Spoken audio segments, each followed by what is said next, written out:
Кніга Лявіт, раздзел 14. Далей прамаўляў Господа Маісея, кажучы: гэта закон адносна пракажанага, калі належыць яму ачышчэння, прывядуць яго да святара, а ён выйдзе з лагера, і калі выявіць, што праказа вылечаная, загадае, каб за таго, які ачышчаны, узялі 2 птушкі жывыя, чыстыя і кедравага дрэва, і кармазынавыя ніткі і гізоп. Потым святар загадае забіць 1 птушку ў гліняным начынні над жывою вадой. Пасля другую жывую птушку разам з кавалкам дрэва кедравага, з ніткамі кармазынавымі і з гізопам умочыць у крыві птушкі, забітай над жывою вадою, і папрыскае на ачышчанага ад праказы 7 разоў, каб той быў ачышчаным па законе. А жывую птушку выпусціць, каб ляцела ў поле. Калі ачышчаны памые адзенне сваё, абголіць усе валасы на целе і вымаецца ў вадзе, і ачышчаны уводзе ў лагер, аднак будзе жыць 7 дзён па-за сваей палаткай. І 7-га дня абголіць ён валасы на галаве, бараду і бровы, ды валасы на ўсім целе, і вымае адзенне і цела свае вадой, і будзе чысты. 8-га дня возьме ён 2 бараноў без заганы, 1 гадавалую авечку без плямы і 3/10 часткі эфы пшанічнай мукі, змешанай з алеем, як ахвяру з ежы, і 1 лог алею.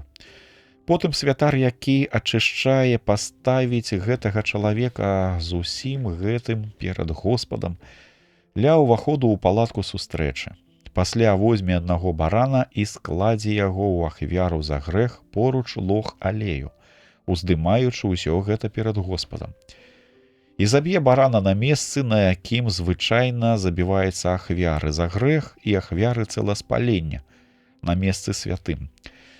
Як ахвяра за грэх, так і ахвяра за праступак належыць святару, гэта святая рэч. Далей возьме святар кроў ахвяры аднагараджэння і памажа ею верх вуха чалавека ачышчанага, а таксама вялікі палец яго правай рукі ды вялікі палец яго правай нагі. Далей святар з лога алею вылье на сваю левую ладонь і памочыць правы палец у ім, ды пакропіць пальцам, памочаным у алеі 7 разоў перад Господам. Рэштай алею ў левай руцэ святар памажа верх правага вуха чалавека, які ачышчаецца, а таксама вялікі палец яго правай рукі і вялікі палец яго правай нагі над крывёй ахвяры за праступак. І ў складзе на галаву таго, хто ачышчаецца, гэтак ачысціць яго перад Господам. Пасля святар складзе ахвяру за грэх і ачысціць таго, хто ачышчаецца ад нячыстасці яго. Далей заб'е ахвяру цэласпалення. І складзе яе на ахвярніку разам з ахвярай хлебнай, і чалавек будзе ачышчаны па законе. Калі ж хто бедны і рука яго не можа знайсці то, што прадпісана, хай возьме барана ў ахвяру за праступак для ўздымання, каб ачысціў яго святара, таксама 10-ую частку мукі, запраўленай алеем, у ахвяру ў 1 лог алею. І 2 туркавак або 2 маладых галубоў, якіх зможна знайсці, рука яго 1 птушку ў ахвяру за грэх, а другую на цэласпаленне. Ды прынясе іх на 8-й дзень свайго ачышчэння святару да дзвярэй палаткі сустрэчы перад Господам. Святар возьме ягня за грэх і лог алею, ды разам уздыме перад Господам. І заб'е барана ў ахвяру за грэх, кроў яго памажа верх правага вуха таго, хто ачышчаецца, і вялікі палец яго правай рукі і вялікі палец яго правай нагі. Далей святар нале алею на сваю левую далонь і, памачыўшы ў ёй палец правай рукі, пакропіць 7 разоў перад Господам. Далей святар памажа верх правага вуха таго, хто ачышчаецца, і таксама вялікі палец яго правай рукі, ды вялікі палец яго правай нагі над месцам крыві, што праліта ў ахвяру за праступак.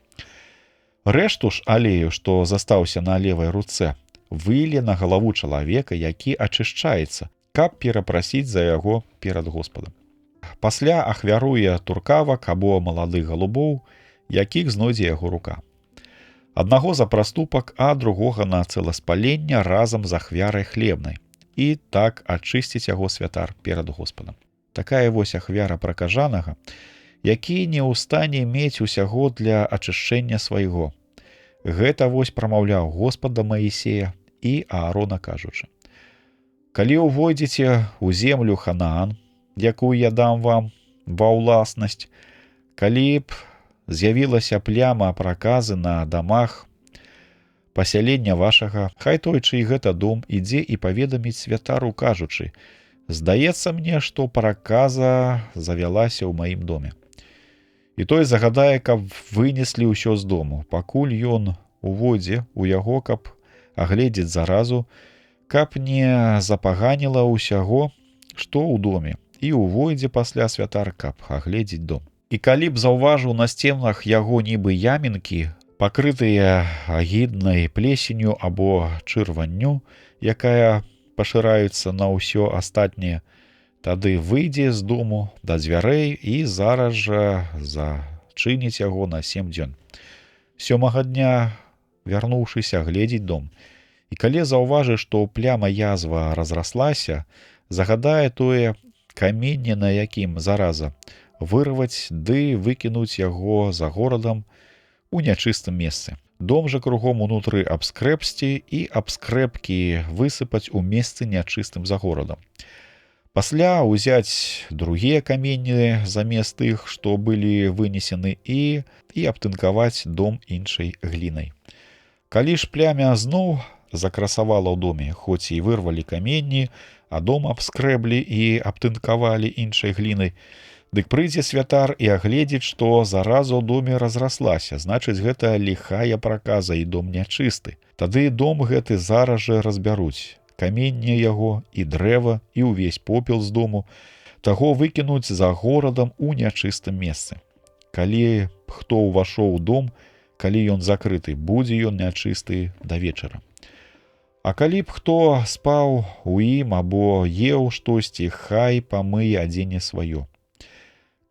Калі вось святар прыйдзе і агледзіць, што зараза не разраслася ў гэтым доме па новым абтынкаванні, ды прызнае гэты дом чыстым, бо зараза была вылечана.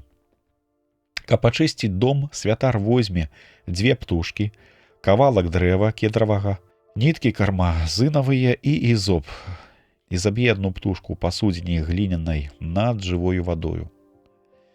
Пасля возьме кедравага дрэва, ізоп, ніткі кармазынавыя і жывую птушку, памочыць іх у крыві забітай птушкі і ў жывой вадзе і пакропіць 7 разоў дом. Такім чынам ачысціць ён крывёй птушкі гэты дом, і вадой жывой, і жывой птушкай, і дрэвам кедравым, і ізопам, і ніткам кармазынавымі. Жывую птушку пусціць за горадам, свабодна ляцець у поле. Такім чынам ачысціць дом, і ён будзе чыстым. Гэта закон адносна усякай праказы і паршывасці, праказы адзення і дому, пухліны, скулы і белай плямы, каб можна было ведаць, калі што чыстае, а калі нячыстае. Гэта закон адносна праказы.